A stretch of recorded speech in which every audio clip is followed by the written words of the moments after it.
बहनों, आज आप सुनेंगे मंगलवार प्रदोष व्रत कथा। सूत जी बताते हैं, मंगल त्रयोदशी प्रदोष व्रत व्याधियों का नाश करता है, ऋण से मुक्ति प्रदान करता है, सुख शांति और श्री वृद्धि करता है। एक नगर में एक वृद्धा निवास करती थी। उसके मंगलिया नाम का एक पुत्र था। वृद्धा की हनुमान जी पर गहरी आस्था थी। वो प्रत्येक मंगलवार को नियम पूर्वक व्रत रख कर हनुमान जी की आराधना करती थी। उस दिन वो ना तो घर लीप पाई और ना ही मिट्टी खोदती थी। वृद्धा को व्रत करते हुए अनेक दिन बीत गया। एक बार हनुमान जी ने उसकी श्रद्धा की परीक्षा लेने की सोची। हनुमान जी साधु का भेष धारण कर वहाँ गया और पुकारने लगे, हाय कोई हनुमान भक्त जो हमारी इच्छा पूर्ण करे। पुकार सुने वृद्धा बाहर आई और बोली, आज्ञा महाराज। साधु भेषधारी हनुमान बोले, मैं भूखा हूँ, भोजन करवाओगी? तू थोड़ी जमीन लीप दे। वृद्धा दुविधा में पड़ गई। अंत हाथ जोड़कर बोली, महाराज, लिपने और मिट्टी खोदने के अतिरिक्त आप कोई दूसरी आज्ञा दे, मैं अवश्य पूर्ण करूँगी। साधु ने 3 बार प्रतिज्ञा करने के बाद कहा, तू अपने बेटे को बुलाओ, मैं उसकी पीठ पर आग जलाकर भोजन बनाऊंगा। वृद्धा के पैरों तले धरती घिसक गई, परंतु वो प्रतिज्ञाबद्ध थी। उसने मंगलिया को बुलाकर साधु के सुपुर्द कर दिया। मगर साधु रूपी हनुमान जी ऐसे ही मानने वाले नहीं थे। उन्होंने वृद्धा के हाथों से ही मंगलिया को पेट के बल लेटवाया और उसकी पीठ पर आग जलवाई। आग जल कर दुखी मन से वृद्धा अपने घर के अंदर चली गई। इधर भोजन बनाकर साधु ने वृद्धा को बुलाकर कहा, मंगलिया को पुकारो ताकि वो भी आकर भोग लगा ले। इस पर वृद्धा कहती, आंसुओं को पोंछ कर बोली, उसका नाम लेकर मुझे और कष्ट ना पहुँचाओ। लेकिन जब साधु महाराज नहीं माने तो वृद्धा ने मंगलिया को आवाज़ लगाई। पुकारने के देर थी कि मंगलिया दौड़ा दौड़ा आ पहुँचा। मंगलिया को जीवित देख कर वृद्धा को सुखद आश्चर्य हुआ। वो साधु के चरणों में गिर पड़ी। साधु अपने वास्तविक रूप में प्रकट हुआ। हनुमान जी को अपने घर में देखा। वृद्धा का जीवन सफल हो गया। सूत जी बोले, मंगल प्रदोष व्रत से शंकर हनुमान भी रुद्रा है और पार्वती जी इसी तरह भक्तों को साक्षात दर्शन दे संतोष करती है। अब आप सुनेंगे मंगलवार व्रत कथा। भीम को यह अभिमान हो गया था कि संसार में मुझसे अधिक बलवान कोई और नहीं है। 100 हाथियों का बल है, उसमें उसे कोई पराजित नहीं कर सकता। और भगवान अपने सेवक में किसी भी प्रकार का अभिमान रहने नहीं देते हैं।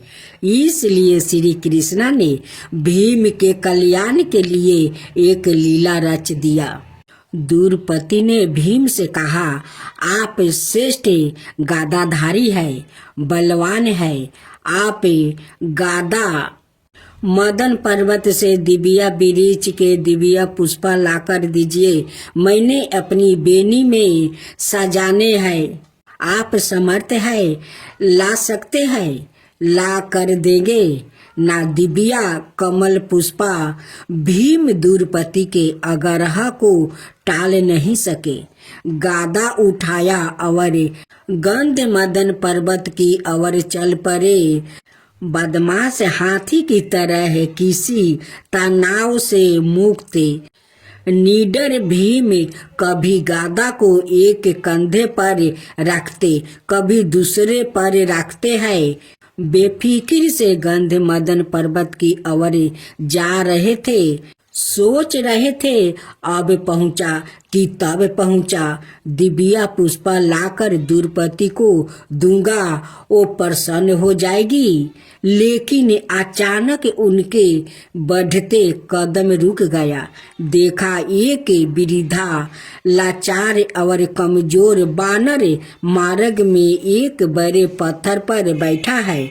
उसने अपनी पोंछ आगे के उस पत्थर तक बिछा रखा है जिससे रास्ता रुक गया है। पूछ हटाया बिना आगे नहीं बढ़ा जा सकता है, अर्थात उस बानर से अपनी पोंछ से मार्ग रोक रखा है। और कोई भी बलवान व्यक्ति किसी को लांघ कर मार्ग नहीं बनाता, बल्कि मार्ग की बाधा को हटा कर आगे बढ़ता है। बलवान व्यक्ति बाधा सहन नहीं कर सका, यह तो बाधा सवाए हटाता है। यह उस बाधा को ही मिटा देता हूँ। इसलिए भीम भी रुक गया। जब मद अहंकार और शक्ति बढ़ जाती है तो आदमी अपने आप को आकाश को छूता हुआ समझता है। वो किसी को खातिर में नहीं लाता है और आध्यात्मिक निरकुश व्याकृत के विनाश का कारण बनती है। लेकिन श्री कृष्ण तो भीम का कल्याण करना चाहते थे, भीम का विनाश नहीं, सुधार चाहते थे। भीम ने कहा, ए बानर, अपने पोंछ को हटाओ, मैंने आगे बढ़ना है। बानर ने देखा एक बलिष्ठ व्यक्ति गादा उठाया, राजेशी वस्तु पहने, मटुक धारण किए, बड़े रोब के साथ उसे पोंछ हटाने को कह रहा है। हैरान हुआ, पहचान भी गया, लेकिन चूंकि वो श्री कृष्णा की लीला थी इसलिए चुप हो गया। भीम के सवाल का जवाब नहीं दिया। भीम ने फिर कहा, बानर, मैंने कहा ना कि पोंछ हटाओ, मैंने आगे जाना है। तुम वृद्ध हो इसलिए कुछ नहीं कह रहा हूँ। बानर गंभीर हो गया, मन ही मन हंस दिया, कहा, तुम देख रहे हो मैं वृद्धा हूँ, कमजोर हूँ, उठ नहीं सकता हूँ, मुझसे इतनी ताकत नहीं कि मैं सवाए ही अपनी पोंछ हटा लूं। तुम ही कष्ट करो, मेरी पोंछ थोड़ी उधर सरका दो और आगे निकल जाओ। भीम ने तेवर कैसे गादा कंधे से हटाया, नीचे रखी। इस बानर ने मेरे बल को ललकारा है, आखिर है तो एक पोंछ ही, वो भी वृद्धा बानर की। ओ कहा, यह मामूली सी पोंछ हटाना भी कोई मुश्किल है। यह तुमने क्या कह दिया? मैंने बहुत बलवानों को परास्त किया है, धूल चटाया है, 100 हाथियों का बल है मुझ में। इतना कह कर भीम ने अपने बाएं हाथ से पोंछ को यह पकड़ा जैसे एक तिनके को पकड़ रहा है कि उठाया, हवा में उड़ा दिया। लेकिन भीम से वो पोंछ हिल भी नहीं सकी। हैरान हुआ, फिर उसने दाएं हाथ से पोंछ को हटाना चाहा, लेकिन दाएं हाथ से भी पोंछ तिल मात्रा नहीं हिली। भीम ने बानर की तरफ देखा। बानर मुस्कुरा रहा था। भीम को गुस्सा आ गया। भीम ने दोनों हाथों से भरपूर जोर लगाया। एक पाँव को पत्थर पर रख कर आसारा लेकर फिर जोर लगाया 2-3 बार, लेकिन हर बार भीम हताश हुआ। जिसे पोंछ को भीम ने मामूली और कमजोर बानर की पोंछ समझा था, उसने उसके पसीने छुड़वा दिया था और भीम थक कर निढाल होकर एक तरफ खड़ा हो गया। सोचने लगा, यह कोई मामूली वृद्धा बानर नहीं है, यह दिव्या शक्ति है और इसकी असीम शक्ति का मैं सामना नहीं कर पाऊंगा। बिन मरता और झुका हुआ बेआकित ही कुछ पाता है, आकर उसे ले डुबाती है, तत्काल काफूर हो जाती है। और भीम बाकाई वृद्धा बानर के सामने कमजोर लगने लगा। मद और अहंकार कपूर हो गया और जब मद और अहंकार मिटता है तभी भगवान की कृपा होती है। भीम ने कहा, मैं आपको पहचान नहीं सका। जिसकी पोंछ को मैं उठा नहीं सका वो कोई मामूली बानर नहीं हो सकता। मुझे क्षमा करे, कृपा अपना परिचय दे। बानर उठ खड़ा हुआ, आगे बढ़ा और भीम को गले लगा लिया। कहा, भीम, मैं तुम्हें पहचान गया था। तुम बाहु पुत्र हो। मैं पवन पुत्र हनुमान हूँ, श्री राम का सेवक है। श्री राम का सेवक होने के सिवा मेरी कोई पहचान नहीं है और उन्हीं के आदेश पर मैं इस मार्ग पर लेटा हूँ ताकि तुम्हें तुम्हारी असलियत बता दूं। रिश्ते में मैं तुम्हारा बड़ा भाई हूँ और इसलिए बड़े भाई का कर्तव्य निभाते हुए प्रभु के आशीर्वाद से तुम्हें याद दिला रहा हूँ। शक्ति का ताकत का अभिमान ना करो, क्योंकि यह ताकत और बल तुम्हारा नहीं, भगवान ने ही इसे दिया है। यह शरीर भी तो परमात्मा ने दिया है और जो चीज परमात्मा की है वो किसी और की कैसे हो सकती है। इसलिए जो जिसने दिया है उसके लिए उसी का धन्यवाद करना चाहिए। परमात्मा की शक्ति के अलावा किसी की क्या शक्ति हो सकती है। भीम की आंखों खुली, नेत्रा योग की। श्री राम और हनुमान जी की वीर गाथाएं याद आ गई।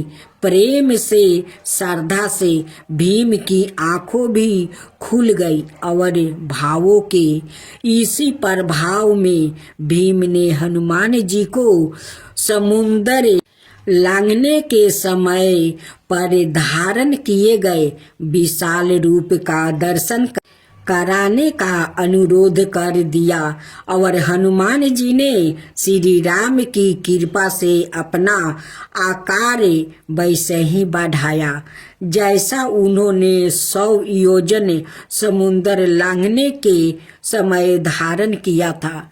यह देख भीम हैरान रह गया। वो कभी हनुमान जी के चरणों में देखता और कभी उनके आकाश छूते मस्तक को, जिसे वो देख नहीं पा रहा था। हनुमान जी ने कहा, भीम, मेरे इस रूप को तुम देख नहीं पा रहे हो, लेकिन मैं श्री राम की कृपा से इससे भी 12 रूप धारण कर सकता हूँ। भीम ने हाथ जोड़कर सिर झुका दिया और हनुमान जी के चरणों में गिर पड़ा। वैदिक पद प्रतिष्ठा और धन का अभिमान कैसा, यह तो कभी कभी नष्ट हो सकते हैं। वैदिक पदार्थों वैदिक सुख ही देते हैं, लेकिन परमात्मा की कृपा तो शाश्वत होती है, जिसे कोई छीन नहीं सकता, चोर चुरा नहीं सकता। आदमी को उसी दायरे में रहना चाहिए जिसमें परमात्मा रखे। परमात्मा की इच्छा के बिना तो पाता भी नहीं हिल सकता है। इंसान की जिंदगी का क्या भरोसा, किसी भी मोड़ पर 4 कदम की दूरी पर खत्म हो सकती। अब सुने सीता माता की कहानी। यह कहानी सीता माता कहती थी और श्री राम इसे सुना करते थे। एक दिन श्री राम भगवान को किसी काम के लिए बाहर जाना पर गया तो सीता माता कहने लगी कि भगवान, मेरे तो 12 बरस का नित नियम है। अब आप बाहर जाएंगे तो मैं अपनी कहानी किसे सुनाऊंगी। श्री राम ने कहा कि तुम कुएं की पल पर जाकर बैठ जाना और वहाँ जो औरत पानी भरने आएगी उन्हें अपनी कहानी सुना देना। सीता माता कुएं की पल पर जाकर बैठ जाती है। एक स्त्री आती है। उसने रेशम की जरी की साड़ी पहन रखी थी और सोने का घारा ले रखा था। सीता माता उसे देख कर कहती है कि बहन, मेरा 12 बरस का नित नियम सुन लो। पर वो स्त्री बोली कि मैं तुम्हारा नित नियम सुनूंगी तो मुझे घर जाने में देर हो जाएगी और मेरी सास मुझसे लड़ेगी। उसने कहानी नहीं सुनी और चली गई। उसकी रेशम जरी की साड़ी फट गई। सोने का घारा मिट्टी के घड़े में बदल गया। सास ने देखा तो पूछा कि यह किसका दोष अपने सिर लेकर आ रही है। बहू ने कहा कि कुएं पर एक औरत बैठी थी। उसने कहानी सुनने के लिए कहा, लेकिन मैंने सुनी नहीं, जिसका यह फल मिला है। बहू की बात सुनकर अगले दिन वही साड़ी और घारा लेकर सास कुएं की पल पर गई। सास को वही माता सीता बैठी मिली तो माता सीता ने कहा कि बहन, मेरी कहानी सुन लीजिए। सास बोली कि एक बार छोड़, मैं तो 4 बार कहानी सुन लूँगी। राम आए लक्ष्मण आए, देश के पुजेरी आए, नीति नियम का नियम लाए, आओ राम बैठो रामे, तपी रसोई जियो राम, माखन मिश्री खाओ राम, दूध बतासा पियो राम, सुत के पलका पोढ़ो राम, साला दुसाला पोढ़ो राम, साला दुसाला ओढ़ो राम। जब बोलो जब राम ही राम, राम संवारे सबको काम, खाली घर भंडार भरेंगे, सबका बेड़ा पार करेंगे, श्री राम जय जय राम। कहानी सुनकर बहू बोली कि कहानी तो बहुत अच्छी है। सास ने कहा कि ठीक है, इस कहानी को रोज कहा करेंगे। अब सास बहू रोज सवेरे उठती है, नहाती धोआती है और पूजा करने के बाद नित्य नियम की सीता की कहानी कहती है। एक दिन उनके यहाँ एक पड़ोस की औरत आई और बोली कि बहन, जरा सी आँच देना। तो वो बोली कि आँच तो अभी हमने जलाई ही नहीं।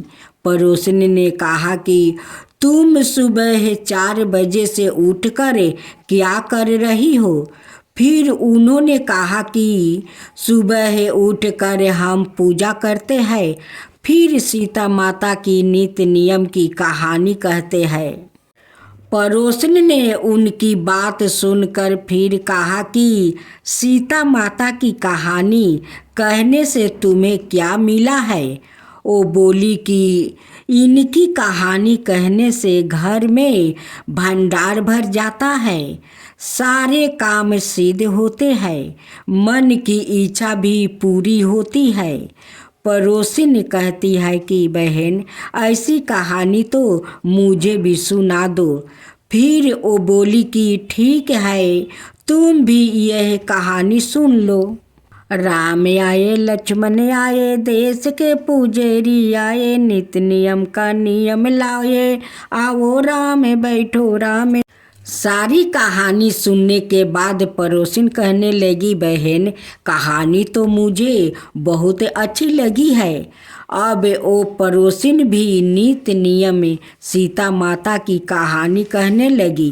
कहानी कहने से सीता माता ने पड़ोसिन के भी भंडार भर दिया। अब तो पूरे मोहल्लों में नित्य नियम की गाथा चल पड़ी, हर किसी की मनोकामना पूरी होने लगी। हे सीता माता, जैसे आपने उनके भंडार भरे, वैसे ही आप हमारे भी भंडार भरना, कहानी सुनने वाले के भी और कहानी कहने वाले के भी।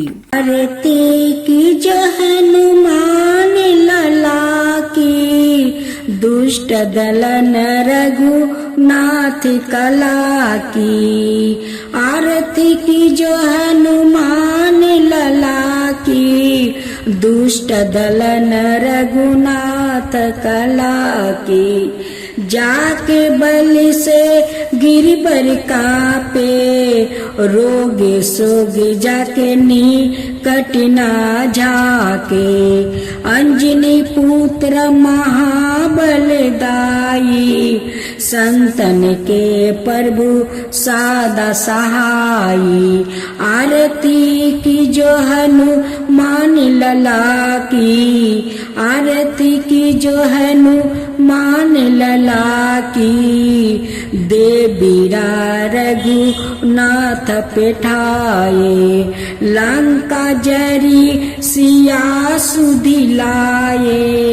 लंका सुकोट समुंदर सिखाई, लंका सुकोट समुंदर सिखाई। जात पवन सुता बरन लाई, आरती की जो हनुमान लला की। आरती की जो हनुमान लला की। लंका जरी असुर सहारे, सिया राम जी के काज सवारे। लंका जरी असुर सहारे, सिया राम जी के काज सवारे। लक्ष्मण मूर्छित पर सकारे, आनि सजीवने प्राण उबारे। लक्ष्मण मूर्छित पर सकारे, आनि सजीवने प्राण उबारे। आरती की जो हनुमान लला की, आरती की जो हनुमान लला की। बैठी पाताल तोरी जन्मे कारे, ओही रावण की भूजा उखारे। बाएं भूजा असुर दले मारे, दहिने भूजा संतनि तारे। आरती की जो हनुमान लला की, आरती की जो हनुमान लला की। सुर नर मुनि आरती उतारे, जय जय जय हनुमान उचारे। सुर नर मुनि आरती उतारे, जय जय जय हनुमान उचारे। कंचन थाली कपूर लो छाई आरती करत अंजना माई कंचन थाली कपूर लो छाई आरती करत अंजना माई आरती की जो हनुमान लला की आरती की जो हनुमान लला की जो हनुमान जी के आरती गावे बस बैकुंठ पर में पद पावे जो हनुमान जी के आरती गावे बस बैकुंठ पर में पद पावे आरती की जो हनुमान लला की दुष्ट दलन रघुनाथ कला की आरती की जो हनुमान लला की दुष्ट दलन रघुनाथ कला की।